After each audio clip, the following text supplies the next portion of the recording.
Welcome to A Social Disease, a podcast for recapping and relating to Degrassi Jr High. I'm your host, Jessie Mack. And I'm Carly Jo Gear, also a host. This show is not for kids, as we have frank discussions about sex, drugs, and violence. Listener discretion advised. Welcome back, everyone. Hello. How's it going? It's going good. Kitties are getting to know each other. Still not friends yet. Yeah. But, I'm confident that give it another month. Lisa Left Eye Low Paws is in the room with me. She's walking around, sniffing around. Yeah. Nikki, she's the one that's the jerk, and every time Lisa tries to leave the room, because I'm in an office, every time she tries to leave the room, Nikki comes barreling in and herds her back into her spot. Oh, she's playing with the ball. I'm sorry, I just saw her playing with the ball. And she started recently becoming very chatty, Lisa. When we leave the room, it's honestly the cutest thing. She's just like, meow. Oh, yeah. Meow, meow. Meow. Literally over and over again, just these tiny little baby meows, and she'll just be sitting in the doorway. There's a line and she won't cross it, but she'll be in the doorway staring out. Meow. And then we come in and we're like, hey, what's up? And then she's like, okay, I'm good. thanks for coming. Our little kitty has a crazy meow. She's like, wow. Well, yeah, loud. Nikki is so goddamn vocal. Literally, she can't even jump on the bed without, even when she jumps on something, she's like, she literally makes that sound when jumping. She, she just announces herself. And we were kind of speculating that the reason why maybe Lisa is doing this cute little meow thing is that, that maybe she's announcing herself. Yeah. Because it seems to be whenever she's moving, she's like, all right, other cat, I'm moving. If you're going to come in here, come on now. Right. Because I really truly don't necessarily know why she'd be doing it, but it's very cute. So, yeah. So I'm just glad she's exploring a little more in the room, and hopefully we'll, keep getting more comfy here. Anything else going on? I watched a lot of Riverdale. Yeah. Are you caught up on that? No, I watched the first season and then I didn't keep going, and then I would have to watch the whole first season again if I wanted to go back to it. That's exactly what happened to me. I think I watched the first 1.5 or 2 seasons, and so I started a rewatch, and man, let me tell you, you thought the first season was insane. It just gets more and more insane. Yeah. Every time it would get the stakes would get raised one more time. Archie would get punched in the face one more time. They'd almost die. Several other people in town died. It's just, it's every plot point. You're just this is insane. These people should have serious trauma. They shouldn't be okay in any way. The amount of deaths they have seen in their town, and it'll catch up with them. Well, and probably in places that we won't see it. Yeah, so I caught up all the way to the current season, and it was funny because when I Googled, I was like, is there another season of Riverdale? I didn't know how many there was because there's 4 on Netflix. And when I Googled it, it was the 5th season premieres January 20th. And it was January 20th. Ooh, yeah, it was January timing. 20th when I searched that. And I was like, whoa. Yeah. So I've watched the first episode of season 5, and then I was very upset. And Eric was like, well, just watch the next episode. And I was like, I can't. Exactly. I'm caught up. That's the worst thing about catching up. That's what I'm saying. Oh, it's awful. I'm like, anyways. Honestly, I've been binging The Expanse, and holy shit, I'm obsessed. I haven't even heard of it. It's a show it's set way in the future where they've colonized Mars and they've also colonized the belt. Orion's belt? I don't know where the belt is. Oh, okay. It's just a series of I don't know, meteors or some shit that they've colonized it. They call it the belt. I don't actually fucking know. Okay. But they also have they're stationed on different planets and, doing different, there's a moon of Venus or Jupiter or something that they're growing food on, they're just colonizing space. Nice. Or they have done that. Wait, hold on. I'm sorry. I said nice, but it is, you use the word colonizing, and I should not say nice. In this case, they're not displacing anybody. So I think it's okay version of colonizing. Okay, that we know of. Listen, that we know of, Jesse. We don't know what's on other planets, you know? Well, so this is the thing. There winds up being this weird alien substance that's just taking over. And there's all these conspiracies. Like there's this rich guy trying to experiment on humans and like fucking course, rich people. Yeah. My God. And it centers around like certain politicians and this team of, it's a team in space that are flying around and getting into trouble trying to contain this thing, this substance. And it's a similar kind of show where it's just like, oh my God, how are they getting into this much shit? Mm-hmm. It's like anything that can go wrong will go wrong. If they just communicated with X planet, they could figure it out. Like, it's that type of show. Mm-hmm. And they leave every episode on a serious cliffhanger. So I'm just like, fuck, I gotta watch again. I'm up till 8 a.m. watching this fucking show. I gotta say, I mean, I definitely love shows like that. Mm-hmm. And they're hard to find. yeah, no, exactly. And I always compare it to Oedipus, and that's kind of a strange reach, but like Oedipus is the play that when you read it, you're like, just fucking stop, Oedipus. Yeah. Like, you're gonna kill your dad and marry your mom, and that's your fate, and it's gonna happen. So sorry, bud. Mm-hmm. And you're like, oh, you just came upon somebody and killed him? Oh, also sorry for the spoiler alerts on Oedipus. I know a lot of you are like, oh, it just came out. Like, I haven't read it yet. I didn't read it in high school or anything. Right. No, oh my God, I read it so many times, like for acting school, like literally any theater history class, they were like, well, we have to go with the Greeks, and here's Oedipus. And you're like, I've read this a million times. But literally every time I read it, I'm like, oh, stop it, Oedipus, sit your ass down. Like, maybe you wouldn't be in this situation. Well, I've been like live tweeting it sometimes, like, and most of my tweets are just like, what the fuck? Just talk to each other. God damn it. Like, just getting mad. Communication, people. Communication. But I really freaking love it. I'm already near the end of season 3. Oh. There's 5 seasons out. Wow. I'd never even heard of it. That's crazy. Yeah, well, I heard about it because people were talking about Elon Musk is talking about colonizing Mars and basically signing people up for indentured servitude to come colonize Mars. And a bunch of people were like, that's like the plot of The Expanse. And I was like, oh, okay. Oh. And I was like, I'll try that. I need like a show to get into. Mm-hmm. I watched the first episode. I was like, meh. I watched the second episode and then I like watched probably 3 or 4 episodes in one night, and then it just snowballed from there to the point where I'm like, I'll go to sleep after this one. Huge cliffhanger. I'll go to sleep after this one. Yeah, it's because that's how Riverdale is too. You know, it is like every episode, and it's like, damn, good job, writers. I mean, yeah, I guess it's kind of the same thing over and over again. You're like, somebody's murdering somebody, and they gotta figure out who it is. But gosh, OG is every episode like, oh, what's gonna happen? I gotta know. In this one, I mean, they're getting way out there. I don't want to spoil it because it's worth watching.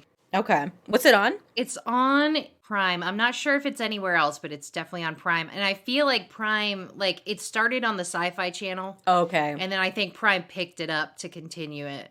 But I'm pretty sure it's supposed to stop after season 6, which I'm like, fuck, 1 season left that hasn't aired yet, but god damn it. Yeah, right? That's the worst. Yeah. Well, okay, I have to confirm. Is Degrassi Jr High on Amazon Prime? No. It's not. Okay. I thought somebody said it was. I don't know. Maybe it was. At one point.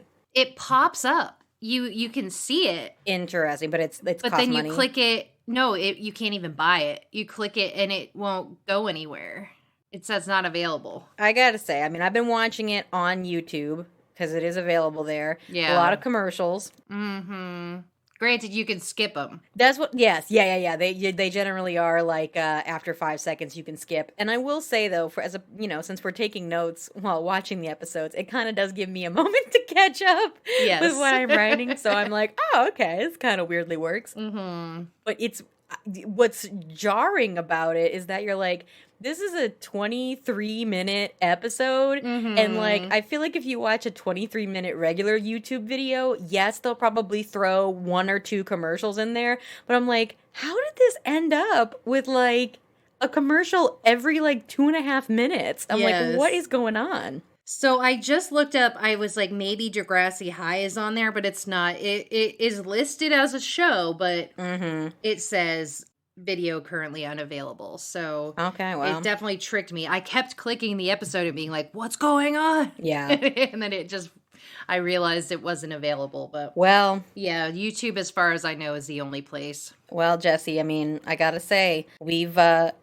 confused a lot of boomers, I think, with you posting our Bernie Sanders memes in the Degrassi Jr High groups that we're in on Facebook. What does this have to do? What does Bernie Sanders have to do with Degrassi Jr High? America, can't everything not be about politics? I was like, oh boy. This literally had nothing to do with politics. There just happens to be a politician. Right. I also was making, the Bernie Sanders meme came up and I went buck wild and I'm fucking making memes about it. I had so many ideas, like brainstormed one night, but it was like really late and I'm like, fuck, I can't do these. So the next day I didn't have anything to do. So I just made memes all day long. And I made a couple for Vanderpump Rules. I saw. And fucking Tom Sandoval calling you out. If you're listening, and we know you're listening because we know you love Degrassi. And we know that he knows that we got comedy gold over here. And he's like, I gotta go ahead and listen to these girls because clearly they're producing amazing content. Yeah. He's writing it down, Jesse.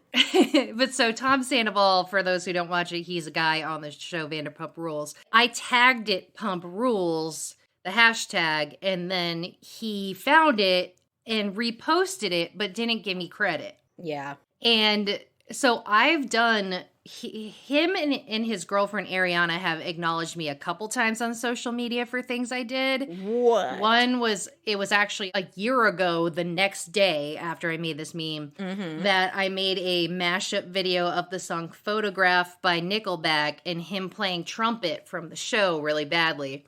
And he saw it, and he was like, oh my God, I love this. I think I love you. And reposted it and retweeted it. Yeah. But because he retweeted it, I got credit, you know? Yeah. So a couple Halloweens ago, I dressed up like Tom Sandoval in drag. That's right. And I because there's an episode where he dresses in drag, and it's hilarious. So I did that as a costume. And Ariana saw it, because I posted it to Twitter, and she retweeted me. So I've gotten the, call outs from them a couple times. They know you exist. I mean, they must at this point. I don't think they put 2 and 2 together. Should we write a cease and assist? Cease and desist, right? That's how you say it, not cease and assist. Yeah. But so, anyways, he took my picture, posted it on his Instagram, didn't give me credit. Wound up getting 15,000 likes. What the fuck? Hundreds of comments. And I was like, hey, hook me up with some credit, like at me. Yeah. And he didn't see it. And I'm just reading hundreds of comments with people basically giving him credit for it. Right. And I'm like, bitch, you think that Tom Sandoval is sitting there on Photoshop right now? No.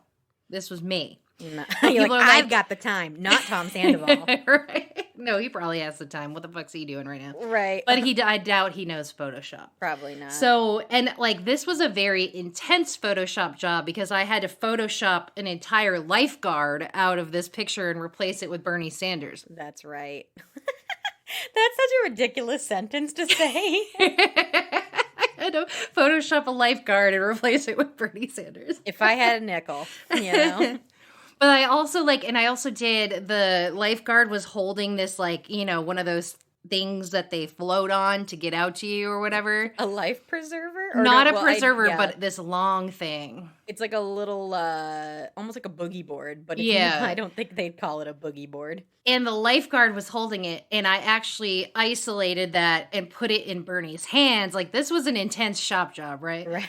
And I'm just picturing you sweating as you are meticulously putting the boogie board in Bernie's hands, in his mittened hands. I was like, what's his name on Animal Crossing? The The airport little pelican guy. I'm like him, how he types on the computer. He's just sweating his ass off for some reason. Sweat is flying all over the place. He's like, oh my God, I gotta find this woman a flight. Like, she's gonna be pissed if I can't find it via online play.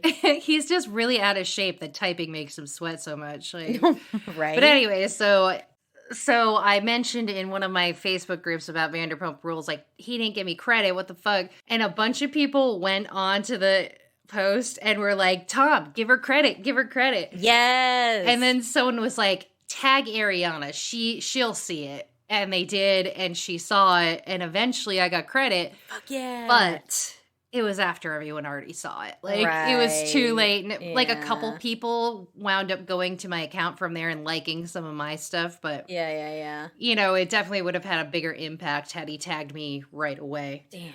But I'm like, but at the end of the day, 15,000 people liked a meme I made, so I'm like, that's pretty sweet. I mean, I've only done it like, once. Mm-hmm. I bet you when it pops up again, like a year from now, it'll be like, this content is not available. Because it will have gotten taken down since I just, recorded my TV of an episode of Raw from like 1998. Right. Yeah, that'll probably be gone. But you know what? The glory remains. I know what I did. But yeah, so I've just been memeing up a storm. Granted, most of them did not get much attention. However, our Degrassi memes have been blowing up on Facebook. Hell yeah. Because I keep posting them to our Facebook page and then sharing from our Facebook page so that people see our Facebook page. Mm-hmm. And we had something. You're smart. What do we have? 8,000 post reaches this month. I'll take it. Which is pretty sweet, even though, and we definitely got an upswing in listeners, but not like a huge one. But, that's the start, so we're just going to meme away from here on out. That's right. Hello, new listeners. Get ready for a dumpster fire. Right? Woo! But yeah, so I put Bernie in several pictures from Degrassi. You can see them on our Instagram. And then the one that I did before that got so many views was Alex punching Amy with a twisted tea can. Oh, fuck yeah, that was so good. That one got a lot of engagements, but that was good. So we've officially decided that memeing is very important. I actually went back in our Instagram and was like, we used to make a lot of memes when we first started, lot of memes, more than I remember making. And then we just didn't for a while. I don't know what happened, but I'll get back on the memeing. I've learned a lot more Photoshop skills from the class I took, so, There we go. I haven't learned any, but I'm here. I'm ready to go. I'm going to send you some tutorials. Thank you. So anyways, yeah, that was the big thing. I've been memeing up a storm, and so yeah, that was my big week. Big old week. Big old week. Big old week. I never got to Walmart to smell some bod. Fuck. I mean, I didn't either. Although I would, you know what? I was thinking I need to go to Walmart, unfortunately, because I want to get some picture frames. So maybe I'll look for a little body spray. Yeah. It's on my agenda, but I wasn't able to get myself to make a trip to Walmart. I know, yeah. I'll see if I can find it and then give myself a little spurts in the store. And then when I'm, I'll give you a little heads up on if the ladies just start following me, like, what is that smell? It smells like 6-pack abs in here. Yeah. Wouldn't that just smell like sweat? Yeah, I don't know. I was just thinking the other day about being a kid and branching off from my mom and going to the perfume aisle and spraying every single perfume. Okay, that I didn't do that. I would hide that all the time. For any of our young listeners, because they kind of did away with them back in our day at the department stores. They had those circle racks that had clothes hanging on it, and I don't know about you, but I love to go inside of it. You push the clothing aside, and then you go in the middle and you push the clothing back, and then you're hiding in the middle of a rack of clothing. Yeah. That was always fun, yeah. Yeah, and you know what? They don't have those anymore, and I would assume it's all your fault. Well, it's probably because a bunch of children would disappear on their parents Because, yeah, my mom would just straight up walk away. Like, she would just leave, and then I'd come out, and I'd have to go to the front and be like, can you page my mom? I can't find her. I hated that. Yeah. And they'd be like, what's her name? Penny?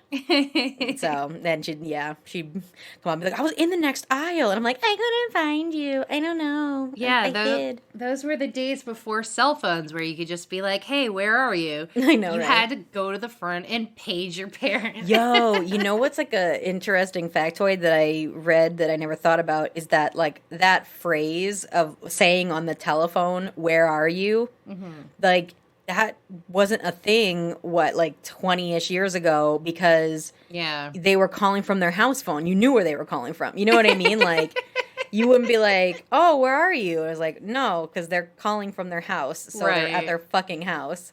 You know? I was just like, whoa. Mind blown.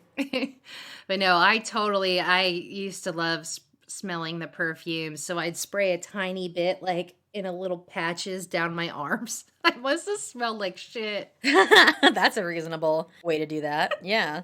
I don't know what the fuck was wrong with me. I would walk out of there just smelling bizarre. Like, yeah. I like got used to this, and I wonder what people around me were like, what the fuck? I wonder what your mom was thinking when you got in the fucking car and then all of a sudden you're just like in an enclosed space. As far as I know, like she didn't fucking say 7 anything. Perfumes. Well, you're like, whatever.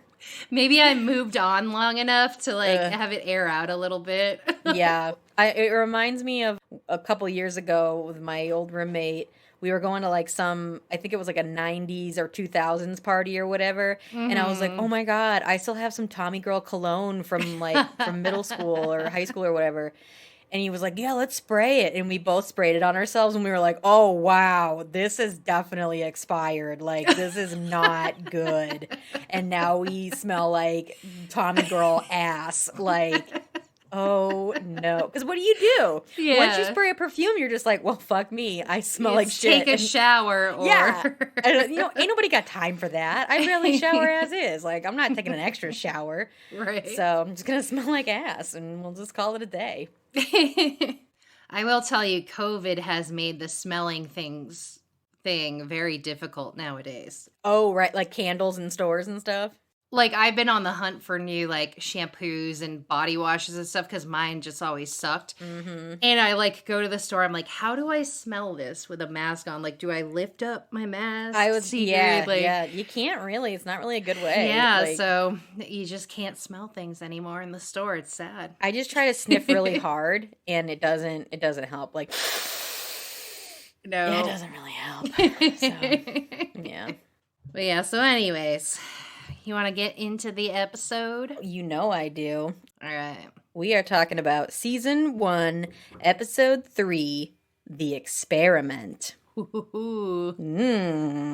Zany. I need to experiment with more perfumes. Yep, okay. I think not, but okay. Walk out smelling awesome. Amazing. All right. So... Yes, this episode opens up with Arthur entering the class, followed by DJ Radich. I definitely wrote DJ Radich almost every time. Yeah, I can't help it. It's too late now. He's DJ Radich. But then I'm like, I don't know if it'll get annoying if we say it every time. I know. We'll get over it. We'll get over it. It's fun for now. Anyways, he's asking Arthur about his fancy new watch. It can pick up time all over the world. What does that mean? I don't know. Because I honest to God, I'm like, how did that work? Yeah. There's no, I'm imagining it was one of those watches that had like a really teeny tiny ass keyboard, and you were like, what's the point of this? But like, it was cool technology. I need to know what time it is in China. Yeah. Like, I don't know. Because really, it's like, how would it have the technology to do that? / you could figure out what time it was in China just by knowing the time difference, but whatever. I don't know. It keeps track for you. But I feel like Arthur is a big enough brain to have that all in his head. Like, true. But we'll never know. Radich wants to know if I can pick up the ball game on that thing. He's got jokes. For some reason, I don't see him as a sports fan. Mr. Radich? Yeah. I'm trying to imagine like what sport I could imagine him watching, but Cricket. cricket? I don't know. He's just a nerd. Like He is, yeah. No, I don't know. Maybe he does like cricket. All right. Mr. Radich begins explaining the next assignment to the class as Arthur whispers to Yick, asking about the basketball tryouts that they're both jazzed about. Ooh. Mr. Radich calls out only Yick for talking, even though Arthur started the conversation. He called him Yick you the disorganized and continues to talk down to him by asking how he can explain this so he will understand. Oh my god, it's so rude. It was so fucking rude. Like, I understand, like, you don't want people talking, but, like, yeah. How do I put this in layman's terms for you, you dum-dum? Like, it was, my God. It was like, you're a teacher. You're supposed to be encouraging these kids. Like, what the fuck, Mr. Radich? This is shitty. Yeah, he's definitely a huge dick. Yeah. So then he puts it into sports terms because apparently the Asian kid with glasses is clearly a dumb sports-focused jock. Like, Yeah. that's what's so odd about it is that you're like, this isn't...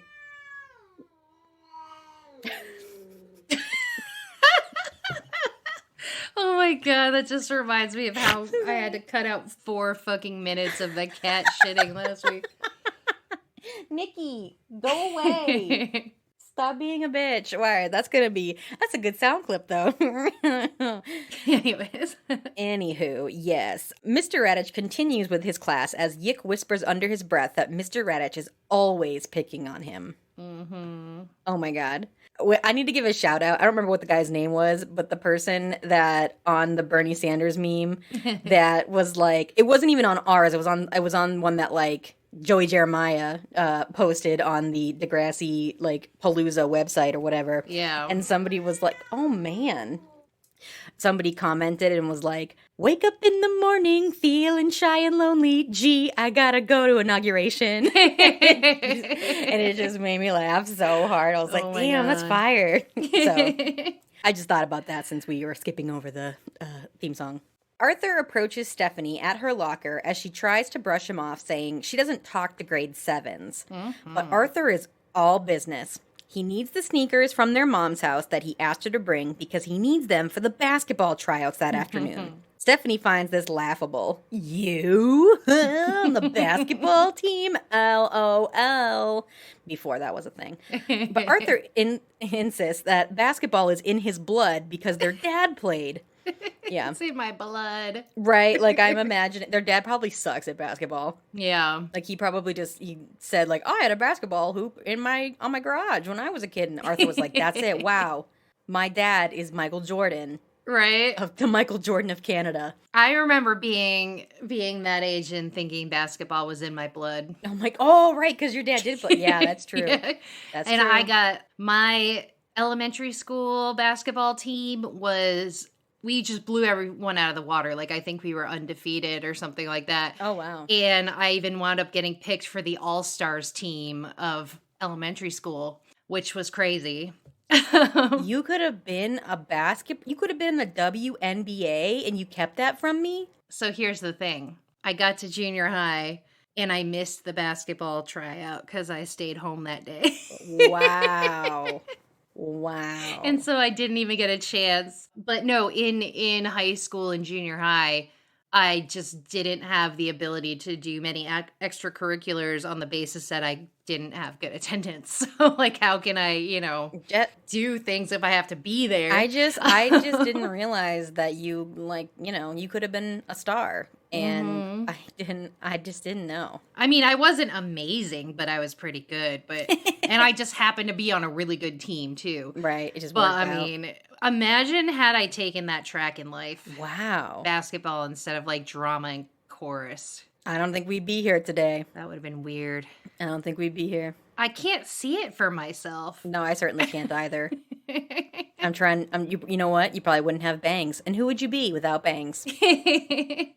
I don't know if I would have lasted very long because I'm not like, it's just never been that important to me, sports. Like, I just liked playing basketball. Okay. I didn't really care about sports otherwise. Right. So okay. I don't know if it ever would have panned out, but. Well, we'll never know. Basketball is in my blood. Right. Granted, I'm as bad as Arthur today. Yes, it's same. Oh, 100% same. I've tried and I've failed miserably because I'm that far out of practice.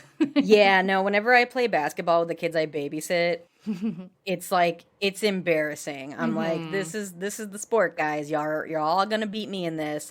But like, one thing's for sure, I gotta warn you, if you want me to actually try and play, you gotta recognize that I am built like a brick house, and if you bump into me, you'll probably fall down. Yes. So just keep that in mind as I am trying to dribble and box you out, but just play with caution, that's all. Yeah. There is a basketball hoop right around the corner. There's like a tiny little park, like really small. Maybe I should pick up the ball again. Yo, that would be low-key hilarious. You get out there every day at 6 a.m. because you haven't slept all night.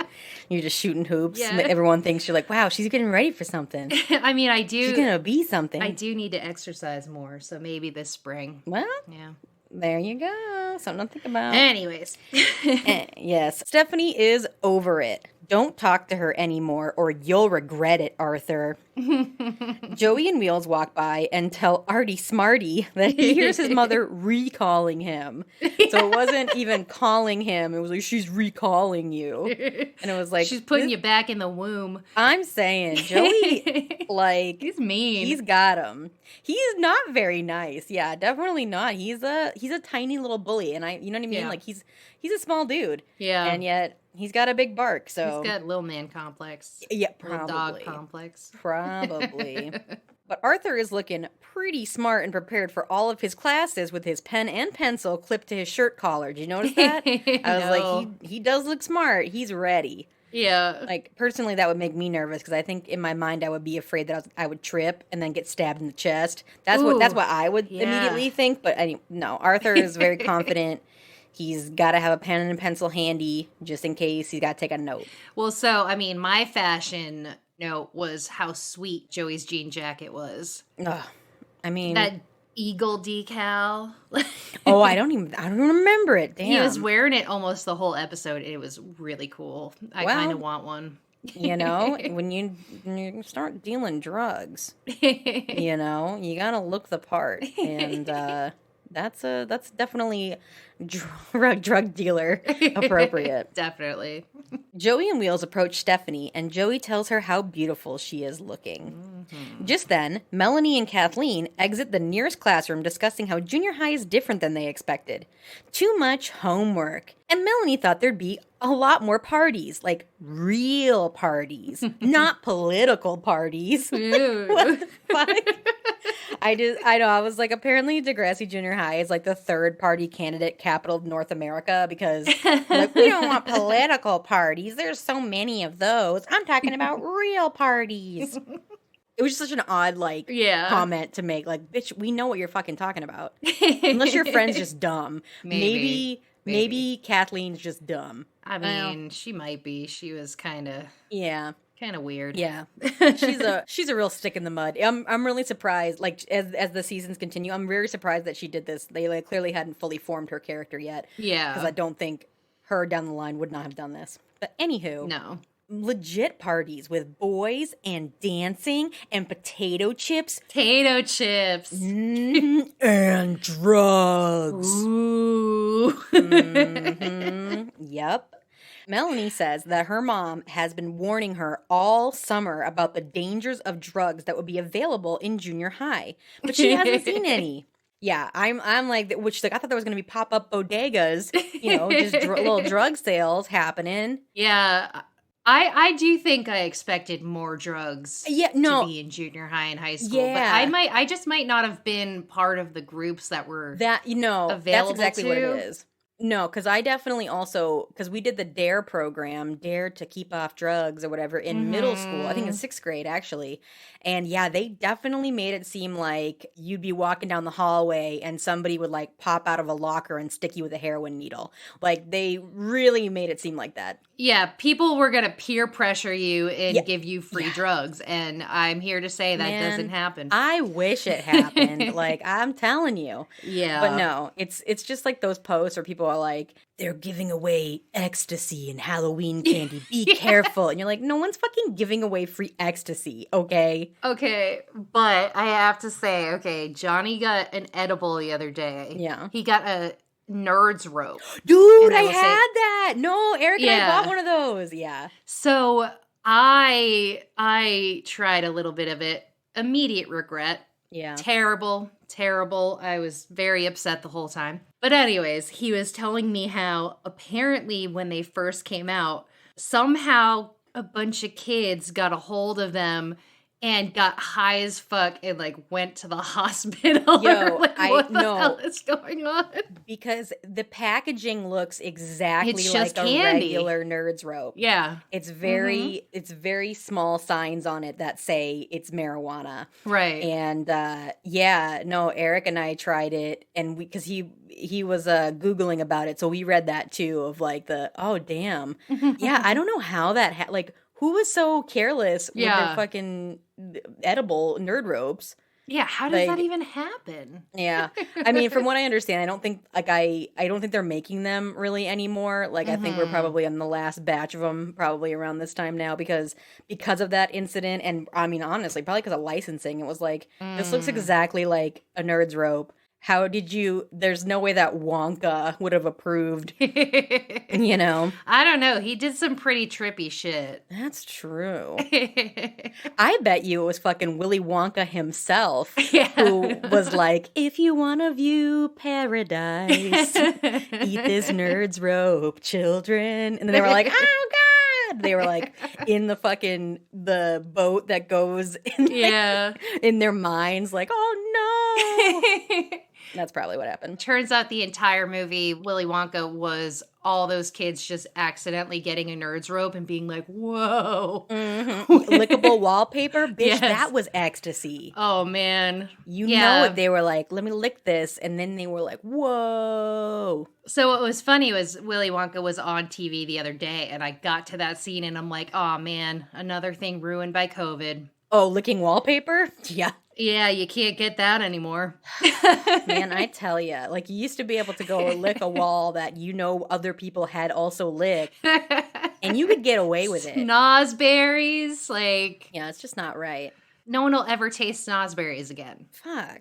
But yeah, so anyways, I was like, I wonder how edibles will be for me. I know smoking generally isn't good, but maybe edibles will be different enough. Nah.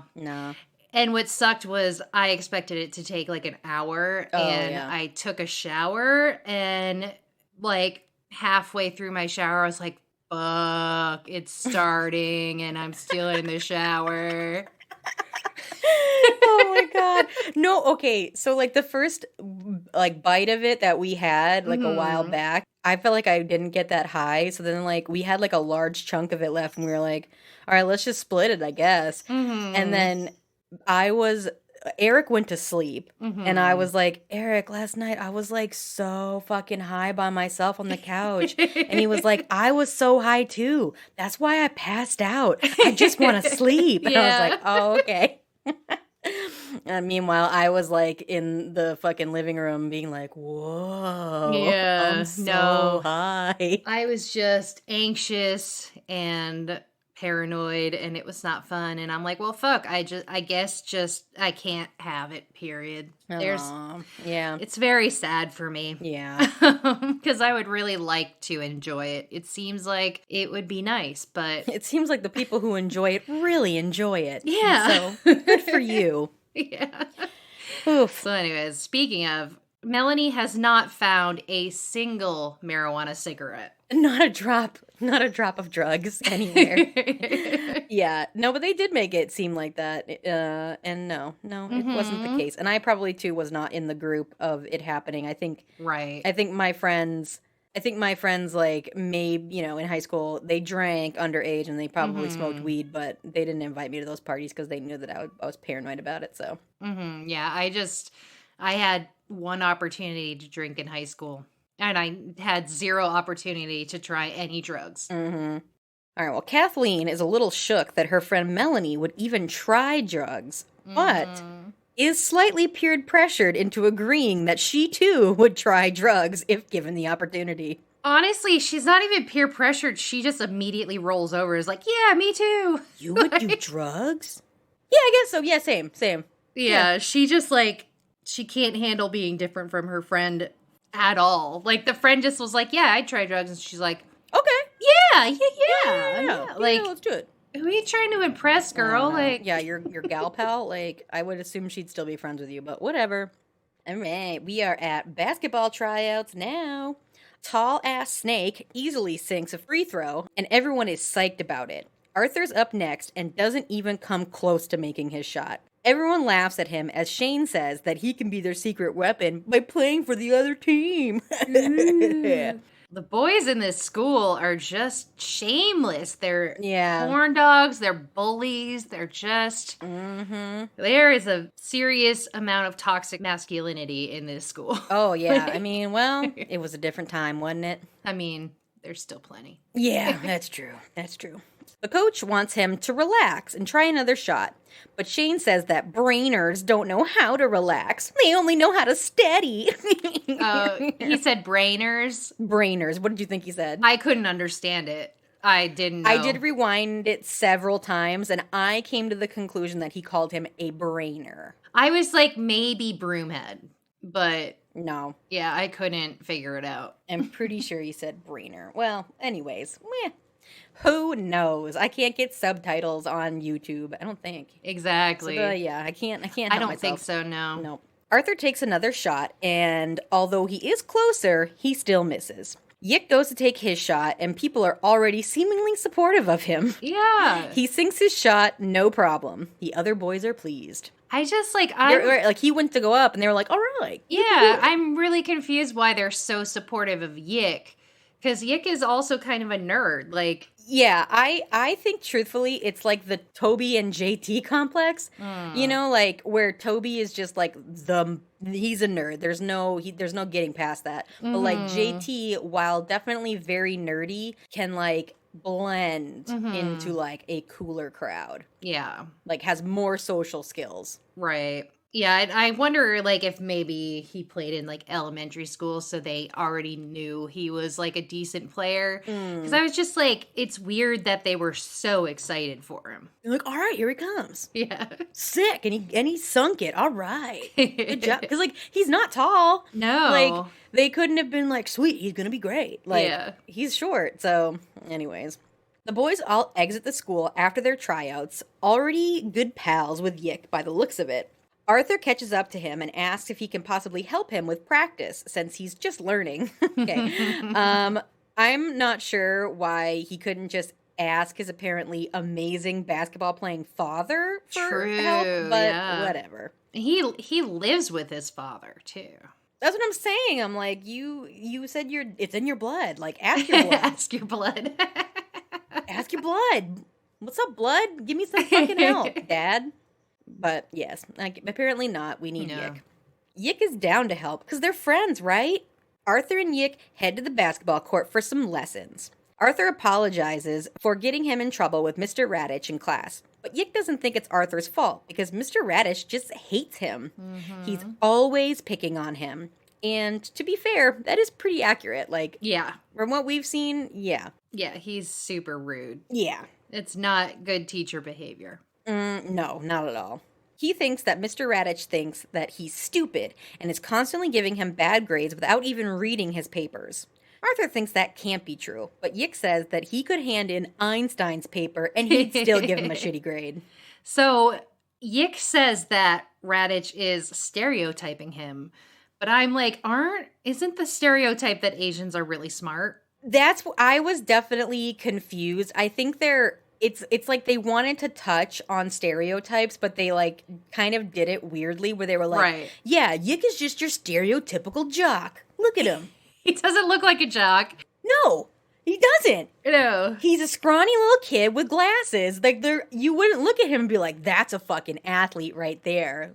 Like he only cares about one thing. Yeah, but but also like that. And if it was like a race issue, that is not how they stereotype Asian people. I've never heard Asians are dumb as a stereotype. But, like, he also never, like, in the arc of this episode, they never talk about race. So, like, I think he thinks he's being stereotyped 100% as a jock, and in no way because he's Asian. Mm-hmm. It's just very interesting because, yeah, he definitely, he doesn't talk like you would think he's not like, I don't know. Yeah. I don't have the answer, bro. Like, so who knows? But I think that Degrassi Junior High does this a lot where they're like, the character that you think would be in this dilemma is not. We're switching it up. We're doing something different. We're not doing what everybody else is doing. We're doing things different. Right. Or maybe things are just different in Canada. Maybe, like, their only basis of Asian people is, like, Yao Ming, and they're like, obviously, if you're Asian, you're really fucking good at basketball. Yeah, never been a stereotype. Yeah. Anyways, I digress. Down at the malt shop, that's what I'm calling this place. Yeah. Because somebody ordered a malt, like a chocolate malt or whatever, so I'm going with a malt shop because it's not the Dot. I want a chocolate malt right now. I love a good chocolate malt. Arthur and Yick are getting some milkshakes. Multiple groups of friends are there as Joey tells Shane and Wheels that this place has better food than his mom's cooking. Mm-hmm. Yeah, he's such a dick. Yick and Arthur continue to chat about the title of the episode, The Experiment. Arthur asks Yick if he would be interested in using a paper from Mr. Radich's class last year and turning it in as his own to see what kind of grade he'd get. Yick is, of course, concerned that Mr. Radich would recognize the paper from last year, but Smarty Artie does some quick math on his newfangled watch and discovers that Mr. Radich must read at least 3,750 papers a year. There is no way that he'll remember just one. I mean, honestly, that makes sense. I don't think as a teacher, if I got that many papers, I would remember what anybody had written. Yeah. Like, it'd have to be a really, really, really standout paper to remember it. Considering he gives him a B+ paper, like, yeah, I don't think it would. Because, like, really, there's only so many things you can say about, like, the Revolutionary War or something. You know what I mean? So, like, I can't fathom that any of these kids, as they're taking quotes from their fucking textbook, that any of their papers are all that different. So honestly, I've always felt really bad for teachers having to read the same subject.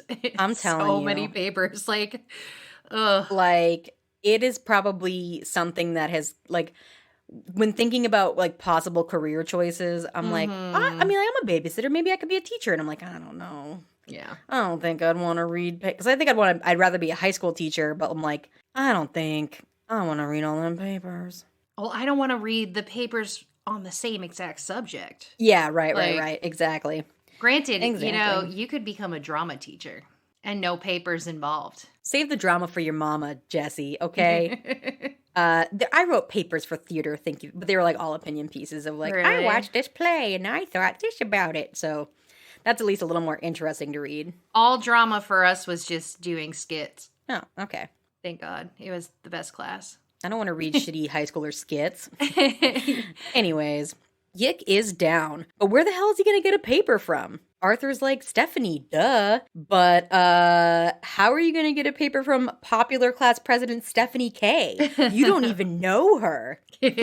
Oh, right. Don't worry about that. I'll just get it, okay? I just will. But Yick still thinks that he'll get a bad mark. But regardless, it's worth a try. So Arthur is about to get his best friend suspended. Right? Arthur. This is a serious offense. Yeah. Because this is the thing is like, they could have gone about this in a way in which they didn't get in trouble, which would have been, okay, Yick, you hand this paper in.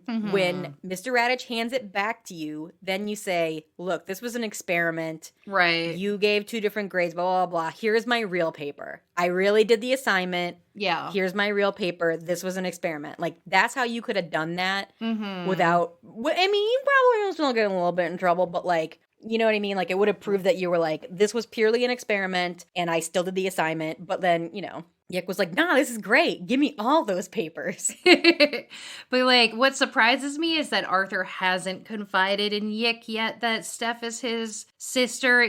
I'm pretty sure they didn't know each other in elementary school because they like just met the first day of school. Yeah. But like, he didn't even tell Yick, his only friend, that she's his sister. He's really taking her threats seriously. Right? He's like, I'm not fucking with Stephanie K. Like, she's the fucking class president. Right. If she wants me murdered, she could have me murdered. Okay? Joey's been itching for it. I'm saying. Joey, like, literally is about to stuff him in a locker along with some carbon monoxide. And it's goodbye, Arthur. Yep. Switching over to a different booth at the malt shop, Kathleen expresses that she isn't so sure about drugs. But Melanie thinks that she shouldn't be such a chicken. Kathleen just doesn't want to get hawked, which apparently means becoming addicted. I'm pretty sure that's what she said. I thought they said hooked. Okay. Which makes more sense. 100% makes more sense. Perhaps it was just the Canadian way of saying hooked. Like, hooked, I'm sorry. Hawked. I don't want to get hawked. Maybe, you know what? I don't know. I rewound it several times. Really? And yes. And I swear they said hawked, but perhaps no. Hooked does sound a lot better. I'll have to rewind and see because I immediately thought hooked. So yeah, no, I was like, what the fuck does hawked mean? And I was like, I don't know. They're gurping over here. They're broomheading. Like, I don't know. They're just making shit up left and right. So I just assumed it was some, 1987 Canadian lingo that I wasn't aware of. Wasn't privy to. Yeah. But that's not what Melanie wants either. She doesn't want to be poor and live with rats and lice. She just wants to try drugs once. So the war on drugs like really fucked these kids up. Like, right? They have no sense of like just being able to casually do drugs. It's all like you're living in a crack house surrounded by lice. I'm like, as I hit my vape pen tonight, I'm gonna be like, oh fuck, I got lice. Oh shit. Oh no. Oh, there's a rat over there. Fuck. It's like that scene from Wet Hot American Summer. Yes. Where they go into town and get hooked on drugs in like an hour. Yep. That's exactly what it is. Maybe that's what it was. Okay. Joey overhears them in the next booth and introduces himself to the girls as Joey F. Jeremiah Esquire. The F stands for pharmacy. Yeah, smarty pants. Oh, yeah. Is there anything Joey can't do? I'm saying, Joey is a talker. And you know what? I do think he's pretty funny. Yeah. He's got some good zingers and the rhymes. Like, yeah. Nobody rhymes harder than Joey, okay? Honestly, I can't believe the Zit Remedy wasn't a better band given Joey's flair for words. Yeah. Even to go even further, I can't believe that Craig isn't his biological son because he got all that fucking writing. Right. Those genes. Like, how'd he do it without being Joey's biological son? I don't know. He slips into the booth with the girls and asks them what they like. Smoke, drop, Lebanese light, Bolivian blue, Degrassi grass. Yeah. I'm like, is he just making shit up at this point? I'm not sure. For sure. Yeah, I was like, I would like to Google this, but I also think he's just making it up. Or New Zealand zappers, which come highly recommended. I'm curious what drug New Zealand zappers, what could they have thought that was? I mean, they don't know shit, so... They don't know shit about fuck, so... Turns out Bolivian blue is a primary elements art pigment. It's a paint. Oh, why? Yo, that fucks me up. You want to do some paint thinner, bitches? I mean, they're going hard right I'm like, let's fucking do it. Let's sniff this paint. Let me see. Lebanese light. It sounds like a cigarette. Yeah. Ladies only smoke Lebanese light. Lebanese lamps. Oh, cute. Yeah, there's no such thing. I don't know. To me, it just sounded like actually a pretty typical marijuana title. There's so many. Bolivian blue I thought was a marijuana strain if I had to guess. But he's just making it up. Yeah. But that totally could be. the name of a strain of weed. So are you gonna look up what Degrassi grass means? But also, if I was somebody who was, inventing strains of marijuana, I would totally make Degrassi grass. Oh, for sure. Anywho, Melanie is convinced. Yeah, that one sounds good. Right, Kathleen? Joey's got the order and he'll see what he can do. I expected Melanie to be like, I'd like to try some heroin. Right? I know, right? Let's see. I don't want to go crazy, but do you have any heroin? Maybe some crack. I heard about crack. Ooh. I heard it's quite whack. So if you could get that, that'd be great. Right. I want to try them all just once. You know what? A smorgasbord. Let's just do it all in one night. Like, if I'm going to do it, let's get it out of the way. Give me a little bit of everything, Joey. Right. He comes in with like women's one a day. He's got some zinc, some iron, a nice little vitamin D pill. He's got it all. Mm-hmm. Here's a little calcium, bitch. Nice probiotic. Ooh. Ooh, she gonna be regular. That's a $10 one, yeah. I'm saying, those are expensive. It's true. Yeah, right? And then he follows up and he's like, and I got this Activia for you. I know you like a probiotic, bitch. Ooh, all right. Arthur knocks on Yick's back door for the super secret paper drop-off. Do you notice that Yick is on the phone and then he gets the knock on the window and he just hangs up? No, I noticed he was on the phone, but I didn't notice. I didn't like compute that he immediately was like, "Oh, I gotta go." He doesn't even say anything. He just hangs up the phone. It's rude as hell. Do you think like he was actually pretend like Arthur lives like down the street and he's like, "I'll be over in 5 minutes," and he's like, "All right, I gotta play it cool. Like my parents can't know that I'm at the back door picking up, fucking B+ papers. They're gonna know something's up, so I'm gonna pretend to be on the phone." They definitely exchange it like a drug deal. They sure did. Sure did. All right, we're in a dark stairwell of Degrassi Jr High right now. Melanie and Kathleen approach Joey and Wheels. Wheels sees Joey looking through his drugs and is very concerned. He's got a real sweet disguise on. I'm saying Joey's wearing sunglasses inside, so it's too late. He is in drug dealer mode.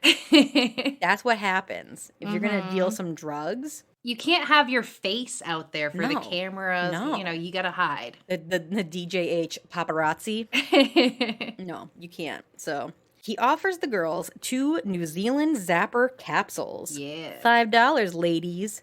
And as they, are getting that money out, he's like, no pay, no play, no tip, no trip, no pills, no thrills. He's been a salesman forever. 100 fucking %. Oh my God. I really want to hear his lines for his car customers. He's like, no bars, no cars.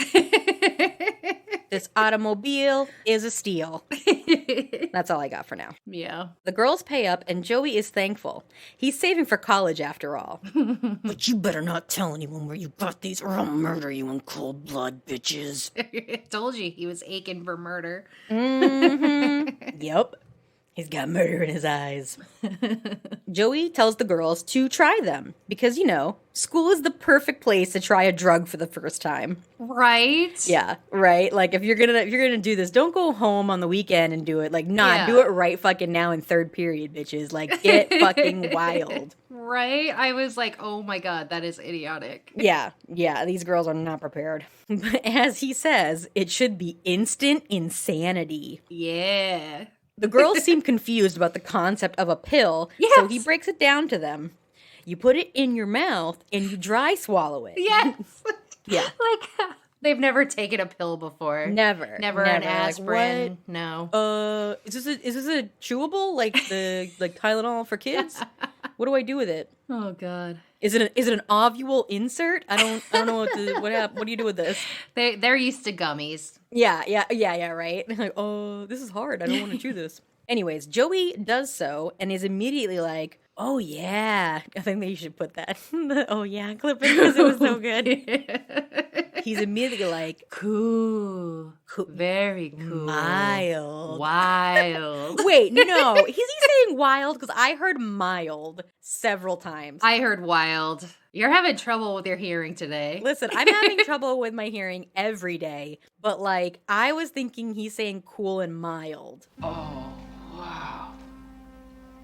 Mild. Cool. Very cool. We desperately need subtitles. YouTube, get on it. Like, We sure do, because clearly none of these kids did like diction exercises before they started the recording, because sometimes you just like, it's like, did you open your mouth to say that sentence? Because I can't understand what you're saying. But I mean, it was very helpful for next class. I remember watching with the subtitles to make sure I got what they were saying, because sometimes it was like that on there too. So. But I'm going to say that Joey's acting job was A+.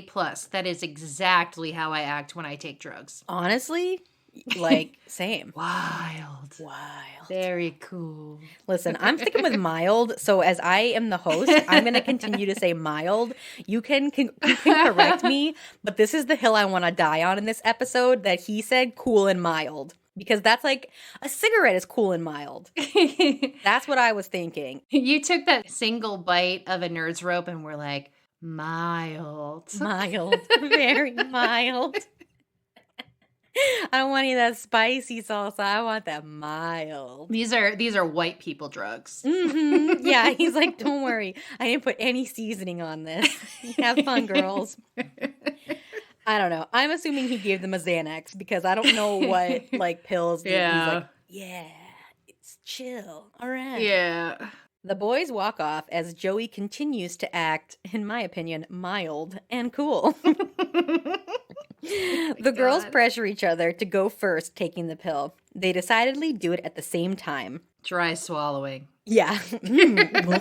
I hate it when people they always dry swallow on TV, and it's yeah, I know. I don't get it. And like, when I think about I guess I'm like thinking about my vitamin pills. Like, some of them are like gel, so like they would be like not as hard to dry swallow, but I'm thinking about like my like women's one a day, and I'm like, nah, that would not be great. I can barely swallow a pill with water, so dry swallowing, no. Yep. Well, anyways, they both took a nice big dry swallow gulp and took those pills. I'm imagining them like bringing a glass of water with them into the stairwell.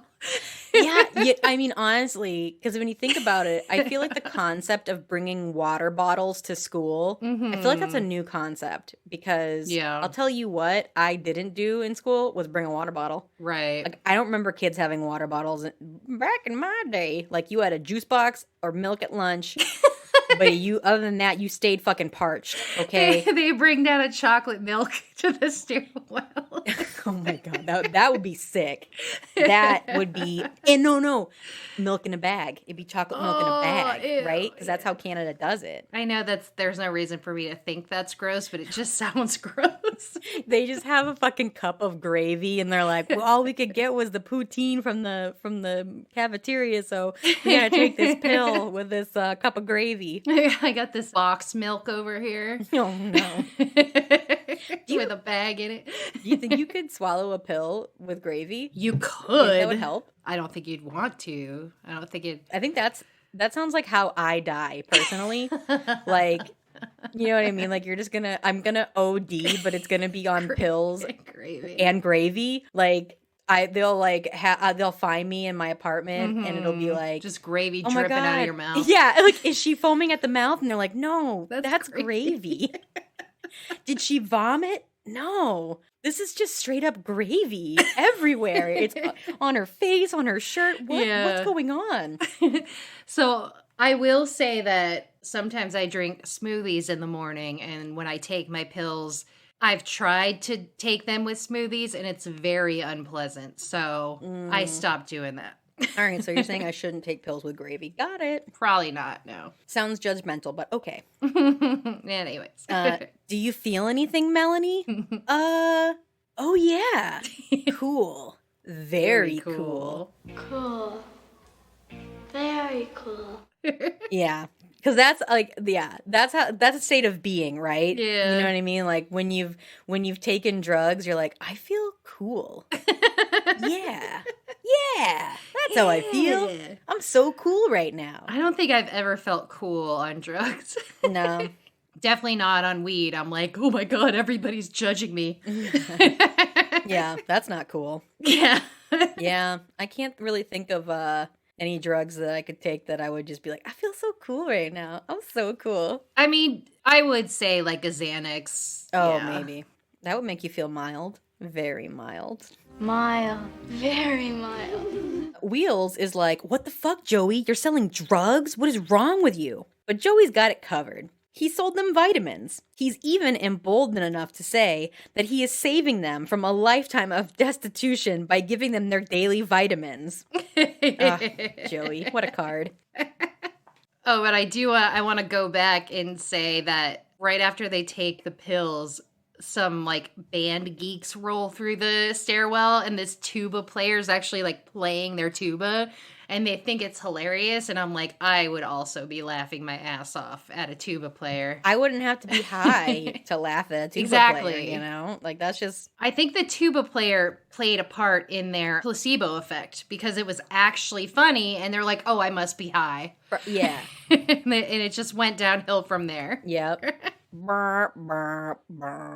Yeah. So I was going to ask you, I think that sounds about when right. was the first time you tried drugs? Okay, the first time I tried drugs was, I think I was 18. Mm-hmm. Yeah, definitely 18. It was at my house. I remember we had a little shindig because my dad was working like overnights, and so the house was unsupervised. And so I had some of my friends over, and my brother had some of his friends over, and my brother taught me how to smoke weed out of a bowl. And I remember being like, so I just inhale like my inhaler? Yeah. And Jimmy was like, yeah, like your inhaler. And I was like, okay. And so that is how I learned how to smoke weed. Like in the pool area of my dad's house, sitting at a table, passing around a bowl. The thing you can't do now with COVID. Nope. No, ma'am. Ruined No, everything. Yeah. Even me and my boyfriend, we have separate pens.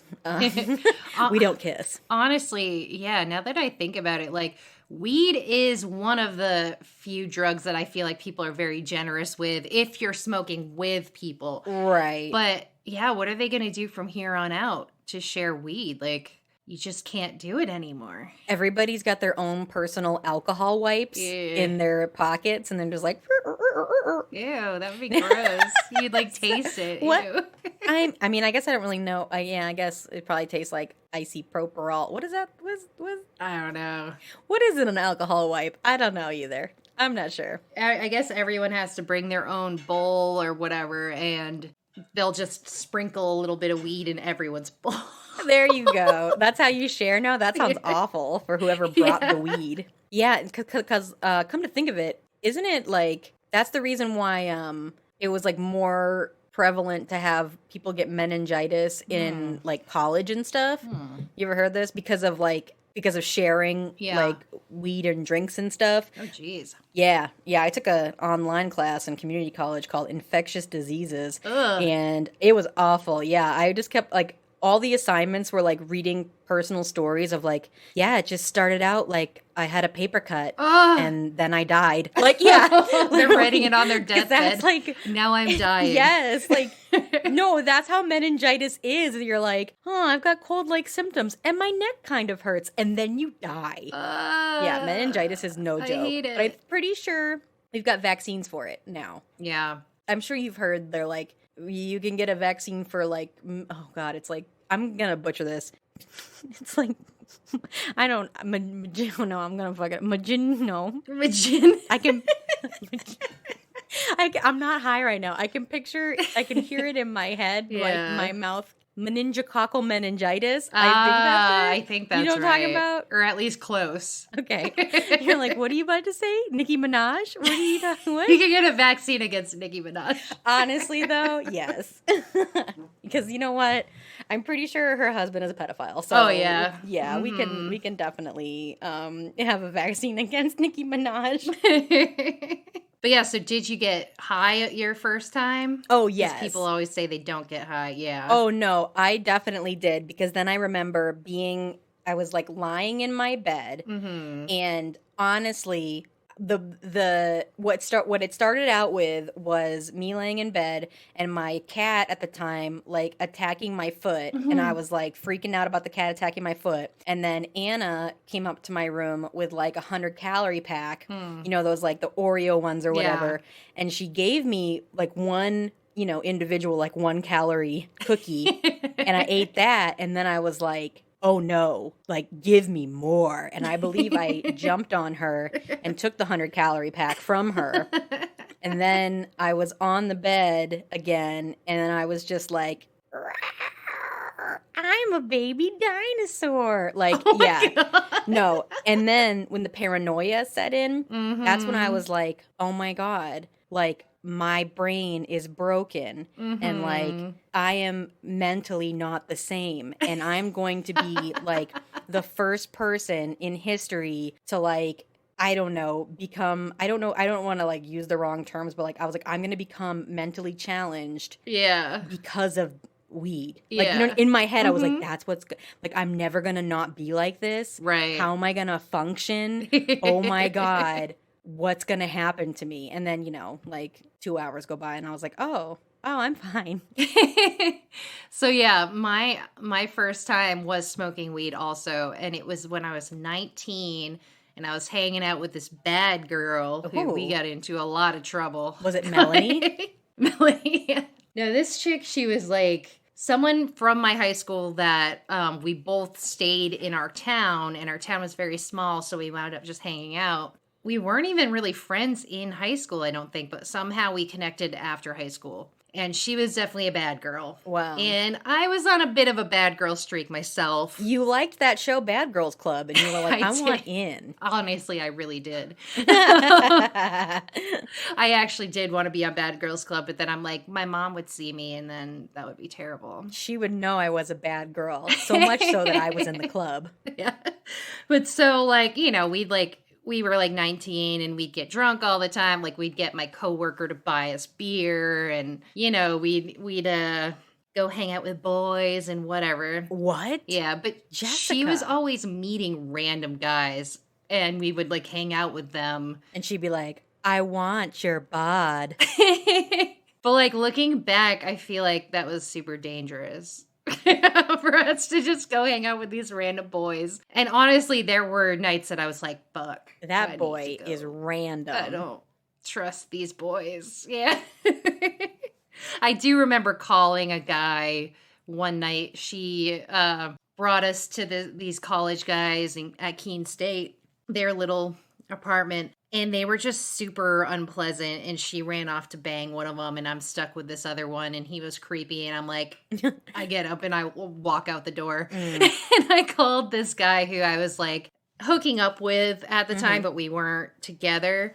And I called him like, dude, I am stuck in Keene. She drove. Oh, no. Because Keene's like a half hour away from where I lived. And I'm like, she drove. I'm stuck. She's like hooking up with this dude. And he came all the way to Keene, picked me up, and he definitely was like, what are you doing? What the hell? Like, that's dumb. And I'm like, dude, you are also a random guy, so. Right. And look at us now. Yeah. Sometimes random guys are nice. Sometimes. Yeah. You know? I mean... but anyway, so there was this random guy. I don't know how well she knew him, but he was random to me. And we went and hung out with him. He smoked us up, and we're driving around in his truck. And I definitely got super high. I definitely smoked way more than I should have, by the way. I didn't, know how much to. I probably should have taken one hit and been done with it, but no, I took several. And I got super high, and we're driving around, and I'm just like, oh, what's going on? We fucking park at a gas station because we needed to pee, and I go into the store, and I'm like, she knows. Oh, God. Everyone knows. Yeah, I'm freaking out. I go to the car. They're still in the store, and I call my best friend, and I'm like, oh my God, I am so high right now. I am freaking out. And she's like trying to calm me down. I was just like, or I'm not sure if she answered. I might have just left a message, but I definitely called her. I don't remember if she actually picked up, but I was just like, I was convinced everybody knew and that everyone could hear me talking to her on the phone, like from inside. Like, it was so bad. We drove around some more. I'm panicked, but I'm not telling anybody I'm panicked because that would be weird. Only my friend on the phone. Right. We finally go to this guy's house, sit on the couch, watch TV as it went away. And I was like, thank fucking God. Like, it was horrible. And from there on out, like, it really never got any better. So I don't know why I kept... Well, I didn't smoke very often. It was very rare. Yeah. It was normally at a party somebody had, and I'm like, yeah, I guess, you know. But every time it sucked. I don't know why I kept trying. You're like, maybe this time Yeah. I'll be lucky. Well, I thought eventually I'd get used to the feeling, you know? Right. And a lot of people said you just have to get used to it, but I just never got used to it, so... Anyways, 19, 18, we were not rebels in junior high. No, definitely not. We're back in Mr. Radich's class. Melanie and Kathleen have got the giggles. They are wiggling their heads around like everyone totally does when they're high. The placebo effect is strong for them. I'm like, I wish the placebo effect worked for me because I would have had several good times on drugs that didn't work for me. Because this is the thing is that, like, if you're not a secure enough person and you're not confident, you know, to be like, I have my own thoughts. But no, they just, like, egg each other on. And we're like, we're both so fucking high right now. Yeah. But yeah. Mr. Radich, he don't play. So he clears his throat to try to get the girls to calm the fuck down. Yick, who is in fact looking very disorganized, with his papers spilling all out of his folders, approaches Mr. Radich with Stephanie's paper. He's handing it in early because obviously that's not suspicious at all. Yeah. He was like, dude, wait until it's due. What are you doing? Yeah. No, he's like, I'm fucking doubling down. Not only is this great work, but it's coming at you early. This is not suspicious at all. Oh my God. But Mr. Radich is impressed with Mr. You the Disorganized. Yick can't believe he's buying it. Outside of the school now, Arthur thinks that Mr. Radich won't notice, and even if he does, it's a science experiment. Kids are allowed to cheat if it's for science. Right. Nothing could possibly go wrong. That's like, can you imagine, like, you fucking cheat on the entire SATs and then you're just like, it was an experiment. I just wanted to see what would happen. Exactly. This is a really quick turnaround on this. So Mr. Radich is passing back all the papers while also rudely telling all of the students how well or not well they did in front of the entire class. That is so freaking rude. Yeah. I never in my life had a teacher do that. Like, they would usually pass them back to you, like, even kind of, like, half folded down. Yeah. They'd be like, here you go, so, like, that nobody saw your grade, because this is just fucking rude. I feel like they might have quietly been like, good job. But not like he's just announcing it, like, congratulations. Right. Yeah. Like, yeah, if the top of the paper said, like, see me, they weren't going to be like, you did bad. Fucking see me after class, bitch. Right. Like, it was just like, you saw it and you're like, oh, man. Melanie goes up and her paper was very imaginative. Whoa. And DJ Radich is like, how do you get all your ideas? And I'm like, drugs. Obviously. Duh. All right, when he gets to Mr. You the Disorganized, he tells him that he got an A in front of the entire class. Mr. Radich, very professional and definitely a sign of a good, supportive teacher. He congratulates him on the improved grade. After class, Yick expresses to Arthur that because he got a better grade than Stephanie on the same paper, it proves that he's an unfair marker, even if it means he doesn't outright hate him. Yeah, I think, in my opinion on this, I think... yes, he got a better grade, and it was most likely because he wasn't trying to encourage him to do better, even if it was, like, low-key a B-plus paper. Yeah. Like, he said it's an A, well, an A- to be, you know what I mean? Like, that, those are, like, it's very close. Yeah, exactly. So it's like, I think he would have just bumped him from a B-plus to an A- just to give him the fucking glory of, like, hey, you can do it. Like, keep going. But, I mean, later he's like, literature is an exact science. Yeah. Because it's not like a math paper, you get it wrong or right. It's like, Right. it's definitely varies. You're not going to get the exact same grade. Right. Right. Like, certainly, yes, you can, like, grade grammar and spelling the same way, but yeah, ideas and shit, exactly. There's no, decisive way If of it doing was that. like went from a B plus to a D, yes, something's wrong there. But Yeah. a B plus to Right. an A minus, not a big enough, No, exactly. It's like a 2 point difference, probably. Yick thinks that it means that he gave him an overly good grade because he thinks he's so dumb that he can't do anything.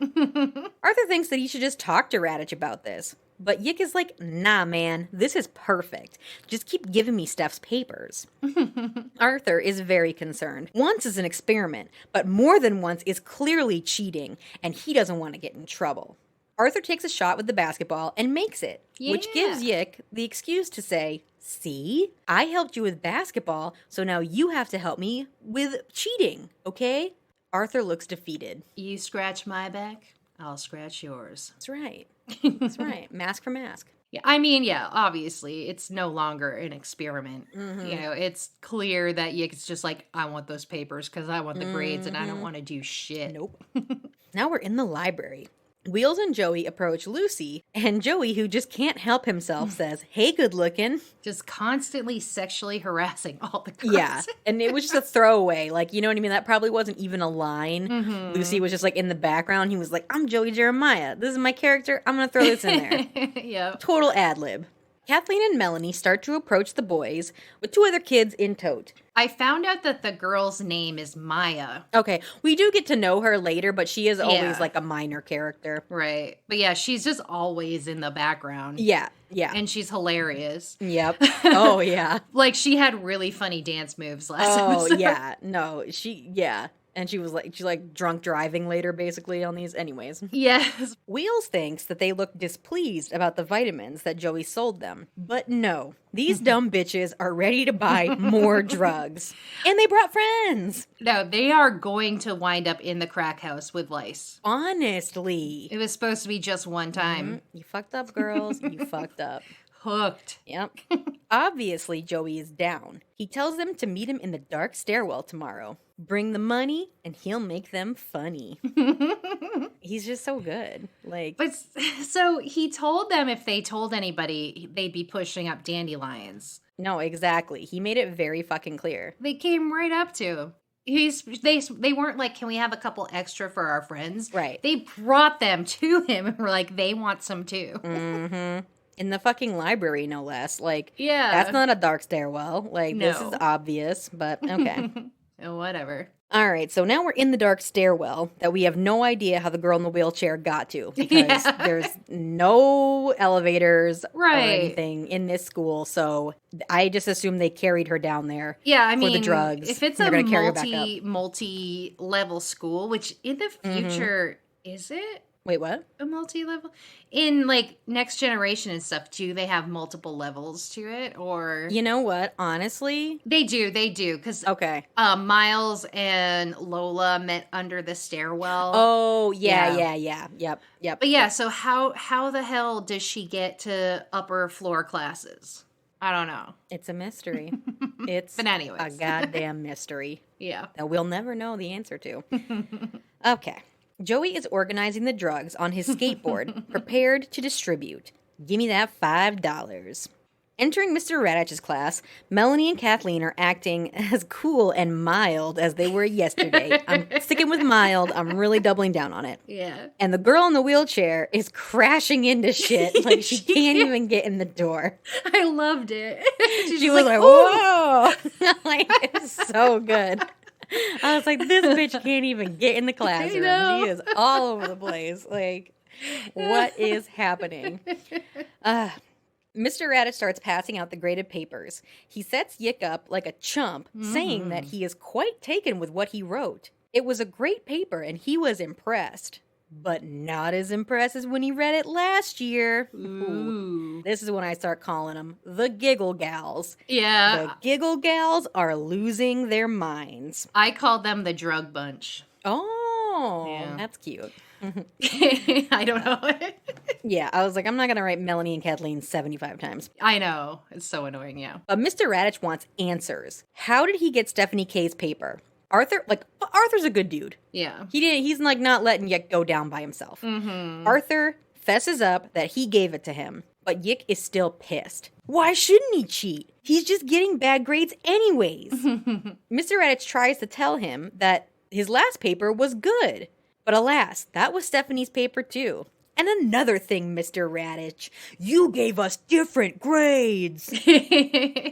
The drug bunch are like laughing their asses off. Oh my Every God. time Yick talks back, they're like, ah! Yeah, like little hyenas in the background. Yeah, they're losing their minds. Arthur tries to back up his bro, looking for answers. Mr. Radich states at the obvious that literature is not an exact science. The Giggle Gals are still losing their fucking minds over this apparently hilarious scenario because they're so high off Flintstones vitamins. Yick accuses Radich of stereotyping people and giving whatever grade he feels like. At this point, Mr. Radich gives the Giggle Gals a loud, "Be quiet!" He's not fucking around. He's like, No. what the hell is going on? Like, I'm trying to have a serious conversation about plagiarism, and you bitches will not shut the fuck up. He continues his point that even if there's a flaw in the system, that isn't an excuse to cheat. Both boys are getting a detention and must write a paper as to why they did it and why it's wrong. That's pretty lenient, in my opinion. Oh, yeah. Like, it could have been much worse. I feel like plagiarism is like punished very severely. Yeah. But they're in junior high. Yeah, You I was know? like, whatever. It's the 80s. I don't fucking care. Once you get to like high school, I feel like the older you get, the more seriously they're gonna take it. Yeah. Like by college, it's like, yeah. bitch, you're out of here. You know? Yeah. Yick looks like he is ready to fucking fight. Like, he is pissed. Mm-hmm. And we're back at the malt shop. Why do kids on TV have endless cash to eat out? I don't know. They are always eating out on these shows, and I'm like, I couldn't afford that, and I had a job. Yeah. No. I occasionally went to like a place after school, but it was rare. Right. You know, they're there every week. Oh but yeah, and like in the future, kids go to the Dot or the coffee shop every day. Like I got my daily latte. how are they going to buy a house? Yeah. How are they going to buy a house? It's just not going to happen. Right. They're not saving any money. Stephanie approaches Joey and Wheels and sits at their booth with them. Joey asks the obvious question that men are always asking women. Want to go to the mall and help me pick out new clothes? She is a style icon. It's true. It's true. But Steph is there for answers. Are you really selling drugs, Joey? What the fuck? That's dangerous. Stephanie draws the line at drugs. Mm-hmm. Drinking, sure, but That's fine. Drugs, But Joey assures her that he would never do drugs, let alone sell them. And he lets her in on the fact that he sold them vitamins without realizing the whole group of Giggle Gals is in Right. the booth behind them. You Yes. fucking idiot, Joey. right, and he's talking so loud, like So he's like bragging about it. It may have seemed like those girls were high, but it was all in their head. And this is when I mentioned, like you said, I was like, well, one of them is definitely a narc, because how did Stephanie, who's in a different grade than those two Yeah. girls, find out about it? I mean, they are not keeping this a secret. Like, No. just everybody No. knows. Everyone's like, what's so funny? And they're like, we're fucking high. Thanks, Joey Jeremiah. You meet him in the dark stairwell after school. He'll hook you up. Exactly. Shouting it from the mountaintops. This is like, drug buying 101. Yeah. That yeah, you yeah, yeah. do not do this. No. But anyways, Stephanie is all morals now and lets Joey know that what he did is stealing. Joey the prophet lets her know that lessons don't come cheap. Melanie and Kathleen look concerned behind him. They feel like dummies. And, as they should. Yes. Ooh, all right. It's detention time. I gotta say, I gotta applaud Degrassi Jr High for the fact that this actually lines up and makes sense. These kids are out of school and they're at the malt shop. And these kids are in a detention. Yeah. And that's the time frame of the world. Unlike in Degrassi the Next Class, when they're like do you want to go get an abortion on my lunch break? And then they come back and it's like, it's still third period. Right. So kudos to them for it, like time-wise making sense. I feel like the time issue really became an issue on Next Class. I don't think they had that problem in Next Generation as much. It was definitely not as bad. Like the Next Class just didn't give a flying fuck. They're like, we're going wherever the fuck we want, whenever we want. Right? Leave the school whenever. It's safe. Go ahead and come and go as you please. It's fine. It's detention time.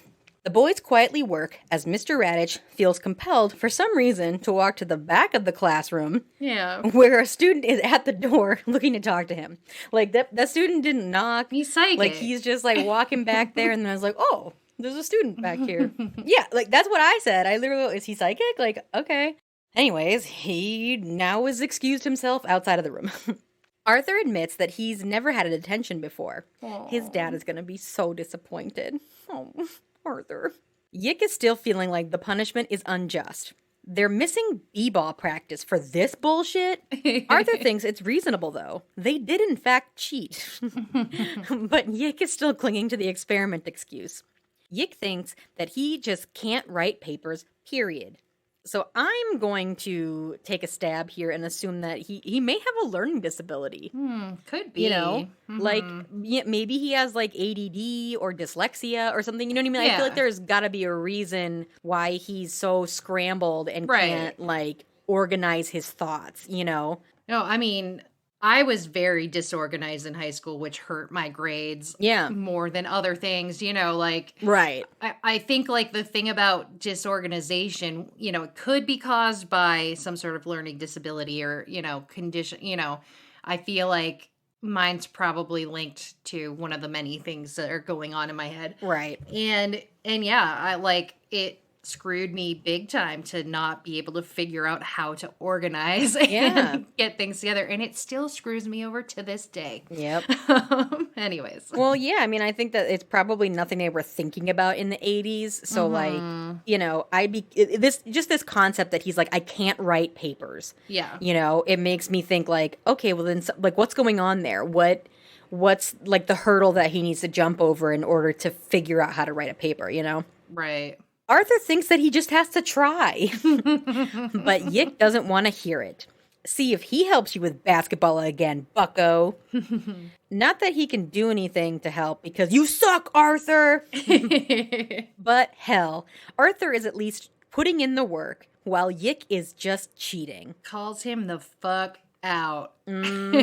Arthur, snaps for you, sir. Like, he's a real one. Yeah. Oh, Keeping it 100. Like, always. Always. Arthur starts dropping truth bombs all over Yick. If you want Radich to think you aren't dumb, prove it. Ooh. Work hard, do something. Damn. Yick seems skeptical and puts the pencil to paper. He's like, the brain, the center of the chain. But like, got it. Like, Yick just is like, looks at him like, you're being so mean to me. Go easy on me. Like, right? Jesus, Please. He does not expect that. No, he's like, please, sir. I never. Out front, the Giggle Gals are explaining to their group that Joey sold them vitamins. So now it's time to fuck his shit up. He thinks they're there to buy more drugs, but they know the truth.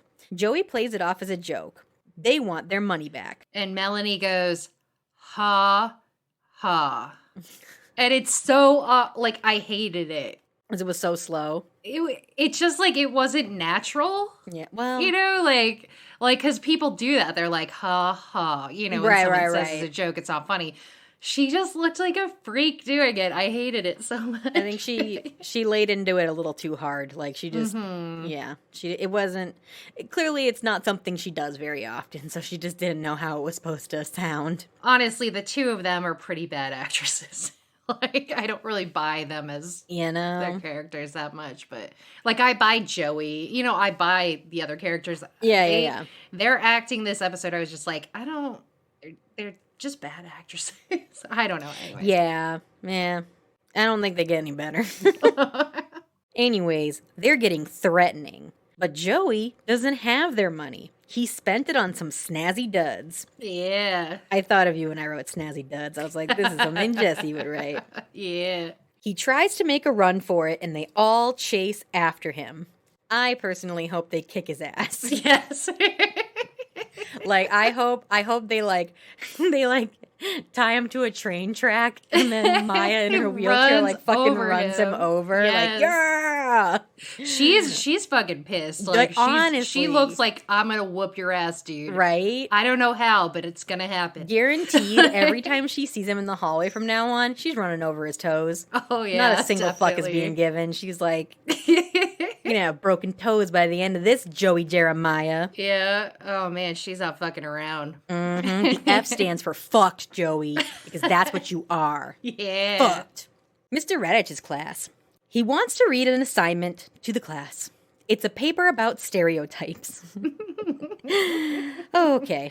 Not only is this paper explaining to Mr. Radich why he shouldn't box Yick into the dum-dum box, he's also basically apologizing to Arthur by using the example of thinking a brainy kid can't play basketball, but he can. Mm-hmm. Then he brings up the fact that just because he's a stellar athlete doesn't mean he's dumb. Yep. He's not dumb. He's just disorganized. But when he wants something, he puts in all his effort. But being called names doesn't help him do any better, obviously. Agreed. So this, I mean, it's just funny because, like, this is just the basic idea. Mm-hmm. Like, this is a pretty basic paper. Right. Oh, it's You know? it's not a good paper. No, it's like, this is, okay. I mean, it's This is really pretty- just he's just explaining to Radich like what's going on, but it's not good work. Yeah. I mean, no. I think this makes it very clear that Radich actually does not know how to grade literature. Right. He's like, this is it. And I'm going to teach these kids a valuable lesson about stereotyping. So I'm going to let them know what, and you know, and this is the thing is that like this assignment, all the kids in class are probably like, well, we didn't get that assignment. Like we didn't. So clearly this is either Yick or Arthur. Right. And we know Arthur is smart. So clearly Yick wrote this. Yeah. Yick looks a little emotional as it's being read. Aw. And then the bell rings and everyone leaves, but Radich asks him to stay after class. He tells Yick that it's genuinely a good paper, worthy of an A. Yep. Even though they're not being graded. That was a bonus assignment. Sorry, kid. It'll make up for Suck some it. of his D's and F's. Right? Maybe, No, you know. it's not going to help because that wasn't a graded assignment. Extra credit. I hope he gives him extra credit for it. But he wants to start with a clean slate. They're both going to try harder. And he won't call him Yick you the disorganized anymore. Yick is down. They shake on it. Mm-hmm. They shake hands like men. Honestly, I wonder if Radich is going to become less of an asshole. I feel like he doesn't. In Next Generation, I feel like he's still kind of an asshole. Yeah, he's a stickler, you know? Like he's just all business and no fun. Yeah. Like where is DJ Radich, you know? That's the thing. He's all business in school, but he lets it out when he DJs. Like Whoa. he gets wild just for that couple hours because he needs to express himself. It's true. He needs a release. He's just reading these really bad papers all day About stereotypes that are odd. I feel like, do you think he's like a wedding DJ on the weekends? Oh, man. Well, I don't know, because let's be honest. I mean, back in the day, they paid people better, more value for their work. So he didn't have to moonlight, and be a wedding DJ. Today's teachers, probably today's teachers do, do a little DJing on the side if they have to. I just I'd think buy like that. it's possible that he might just really like it and take it on as a side hustle. I don't know. You know what? Maybe he doesn't even accept money for it. He's like, you know what? This is my passion. Mm-hmm. I just want to do it for fun. Yep. I brought my disco ball. They can set up over here. And they're like, all right, Mr. Radich, go ahead. All right. What did you give this one? I gave it 3.5 chef's kisses. That's it? I don't know why I'm being such a stickler. I don't know why. I gave it 5 out of 5. Damn. Yeah, it cracked me up with the fake drugs. I thought like Joey was hilarious. Those girls were morons. Like I thought it was great. You know, I honestly, I can't tell you why I gave it 3.5 chess kisses, Jesse. I'm being really hard on them. Yeah. I don't know why. I don't know why. Maybe it's like the fact that it's kind of, it's a dated show. Maybe I'm prejudiced. Yeah, you're stereotyping. I am. I'm like, this is boring because the colors aren't as vibrant as today's standards, and I don't have the attention span for it. It's not slick. Maybe if I could have some subtitles. Yeah. Maybe that would pull me in a little more, and I'd, rate it higher. I know. This specific episode, I just thought the drug thing was so funny. Like the other plot wasn't as good, but the fake drugs cracked me up enough to bump it up to a 5. Yeah. Yeah. I know. I guess thinking about it, maybe a 4 would be more accurate because the B plot was so meh. But granted, I mean, Raditch being a huge asshole was interesting. But yeah, so I gave it 5 out of 5, and all right. Well, so it averages out to like a 4.25? Well, take it. Yeah, here we go. There you go. So what are we talking about next week? Season 1, Episode 4, The Cover-Up. Ooh. What could it be? What could it be? I don't know what they're covering up, but I'm telling you right now that unfortunately, I'm sorry that there's a lot of bell ringing in this entire episode. Yeah. I'm so sorry. This is the first time I'm hearing it. Okay, I'm going to hear it when I'm listening to it, like in my car when you put it out, and I'm going to be like, where's that bell ringing from? And I'm like, oh, right. Actually, I should even give a shout out to my friend Kaylee, who started listening to our podcast because I was like, you guys, nobody supports me. Oh my God. I'm just like really guilted. And so she started listening, and she let the friend group know that she was like, guys, I know you haven't watched Carly eat on the Marco Polos lately, but I just want you to know that if you listen to her podcast, you can hear her chewing on this episode, and I've got the timestamp. And I, honest to God, like racked my brain, and I was like, I actually remember that. And being like, Carly. I know. I was like, what? I don't eat while making this podcast. And then I was like, oh. There was just the one time, When I recorded at Eric's house, we had like some tempura cauliflower that we'd had for dinner, and it was just sitting there. And I definitely put a tempura cauliflower in my mouth. Yeah. Reckless as fuck. I'm sorry, you guys. I'm sorry you had to listen to me chew. I know a lot of people hate chewing, and we probably lost a lot of listeners because of that. And I'm so sorry. We lost like 12 listeners. Probably. So I apologize. I promise I'm not going to eat on the podcast anymore. It was one time. If you do it again, I'm going to yell at you and be like, say that again. Fair. But if you do go and rate us 5 out of 5 chef's kisses, don't rate based off the chewing. Yeah, that please. One time. No, don't hurt us with that one. That was a mistake. Guys, honest mistake. We all make mistakes. Give me your hand. Lift me up. Don't kick me down while I'm down. You know what I mean? Give me a good rating. Yeah. So I know it's worth it. But so, got any social media to plug? Yeah. At Carly Jo Gear. Twitter, Instagram.